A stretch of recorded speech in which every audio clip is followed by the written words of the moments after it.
Hey there, this is Jim Klein Clark, and today I am focused on 4 steps to achieving a goal by using a collaborative method.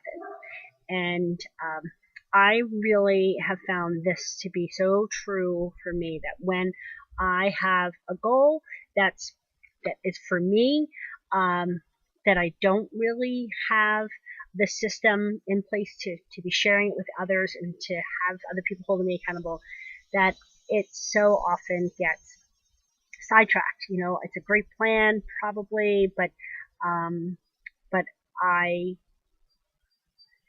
I let so often we let ourselves down. We don't hold ourselves to the same level of accountability when it's just for us. Um, and a long time ago, I figured out that if if I bring other people in and I know what their goals are and they know what my goals are and we help each other along the way, that both of us or all of us, depending on what the goal was and what point in time I've done it can be successful. And these four disciplines really help make that difference. So it's based on the book it's put out by Franklin Covey, The 4 Disciplines of Execution, and it really is about how to get things done um, with other people.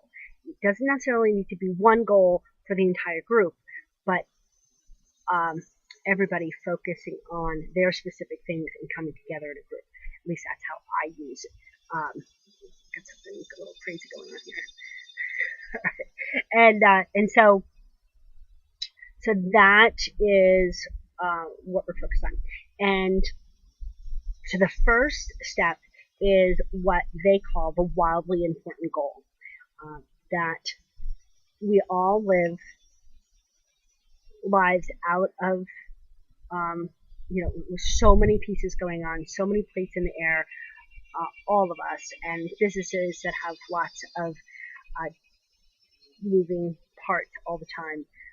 So unless you figure out how to zero in and not have a ton of different things that you're trying to get done at once, but really focus in on 1 or 2 wildly important goals, that you're not really going to see significant progress on any of it.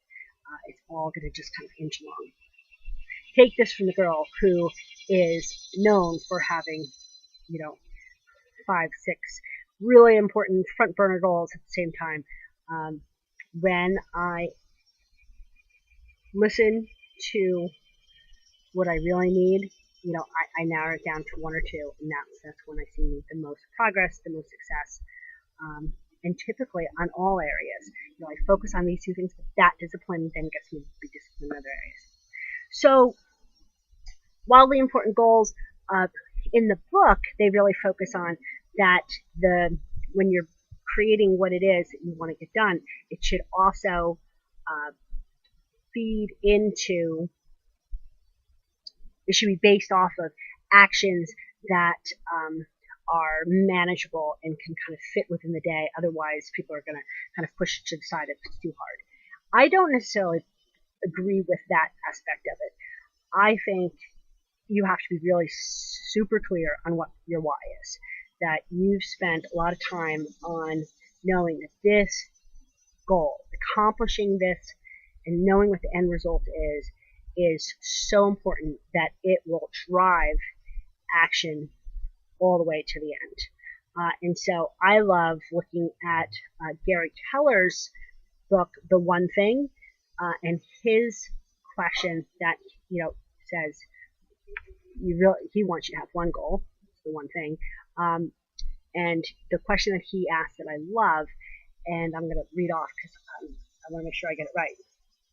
What's the one thing I can do that would mean the most to me in the world, such that by doing it, everything else would be easier or unnecessary? And I just love that. What one thing that will then transform everything else in my life? And when you really get down to it, it gets pretty simple to identify the one or two things. All right, so once you identify that, tomorrow I'm going to get into how are you going to measure it? Because if it isn't measured, it doesn't get done. And it's not just about measuring, because we all have had performance measures and things in our past where what they were measuring wasn't really very effective. Maybe I didn't have control over it, and maybe it wasn't really moving the needle. So tomorrow we'll talk about how to identify the correct measures. All right, so until then, think about what your wildly important goal is. I would love it if you would send me back a reply on what you're trying to get done. If you know what your WIG is, your wildly important goal, and how this is going for you. All right, thanks so much.